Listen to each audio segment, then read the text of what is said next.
In a stunning turn, Sean, Diddy, Combs is poised to forfeit a trove of assets as part of a government property surrender deal. The forfeited items include electronic devices, recordings, and cash seized during raids tied to his ongoing criminal case. This agreement is built into his sentencing, reflecting the seriousness of the charges and the government's efforts to recover property tied to alleged misconduct.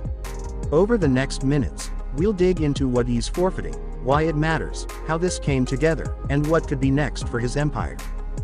The forfeiture deal centers on items seized in March 2024 raids on his residences, specifically footage labeled the Ibiza tapes, multiple hard drives, computers, phones, and other digital devices.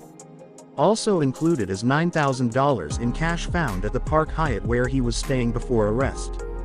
These assets are considered property used or intended to facilitate the crimes he was convicted of, especially related to prostitution counts. This is not a side agreement, it's part of the official sentencing terms. Before proceeding, if you're keen on updates like this, go ahead and hit like, subscribe, and ring that bell. Leave a comment telling us which asset you found most surprising, and don't miss our next video where we explore how this impacts his music legacy and business holdings going forward. The legal documents indicate that Combs consents to waive his rights, title, and interest in all of the specified property, meaning he can't challenge their seizure later. The government is now authorized to take possession of those assets, under federal rules governing criminal forfeiture. Also, any third parties who believe they have legitimate claims must be notified so they can contest in court. The court will then decide final ownership rights. This forfeiture is tied to Combs' conviction on transportation counts tied to prostitution, though he was acquitted on the more severe racketeering and sex trafficking charges. Because prosecutors had long warned that asset forfeiture would be part of the punishment if he were convicted, this move now crystallizes that threat. The agreement supports the idea that property used in facilitating crime must be reclaimed by the state. Among the most sensational items is the so-called Ibiza tapes, footage reportedly recorded during sexual acts in various settings. What precisely those recordings contain hasn't been publicly detailed, but they were integral to the government's rationale for forfeiture. Also seized are digital devices such as iPhones, iPads, computers, hard drives, and a Sony DVC-AM camcorder. The government argues these devices were tools in his alleged criminal acts. The $9,000 in cash discovered at the Park Hyatt prior to arrest is also part of the surrendered property. The government claims this money was used in or connected to the criminal operations. The inclusion of cash is common in such deals. If funds are tied to illegal activity, they are likewise fair game for forfeiture under U.S. law. This deal is consistent with earlier warnings from prosecutors, who had notified the court that, upon conviction, they would seek forfeiture of assets used to commit or facilitate the crimes. That approach is standard in federal criminal law. If property is implicated in the wrongdoing, it may be stripped.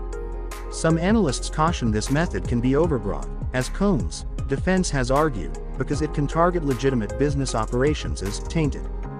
The stakes for Combs' empire are significant. Reports suggest that if broader forfeiture demands succeed, his mansions, luxury cars, private jet, and even rights tied to his Bad Boy Records empire may be at risk. In media defenses, Combs has hired former DOJ experts in asset forfeiture law to navigate and resist overreach. But now, the immediate deal limits his ability to contest the specified property tied to the forfeiture agreement. For fans and industry watchers, the forfeiture deal dramatically alters the narrative around Combs' legacy.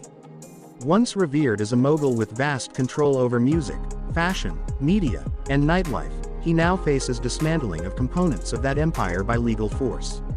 The deal doesn't yet touch his music catalog or publishing rights, which remain more protected and contested. Those may become battlegrounds in later litigation. The timing is also telling. This surrender deal was formalized alongside his sentencing, making it part of the penalty rather than a separate negotiation. That suggests prosecutors and Combs' team accepted certain forfeitures in exchange for cooperation or to avoid more aggressive asset seizures. It's a strategic calculation. Concede specific items now rather than risk total loss later. Some legal observers see this as a dangerous precedent.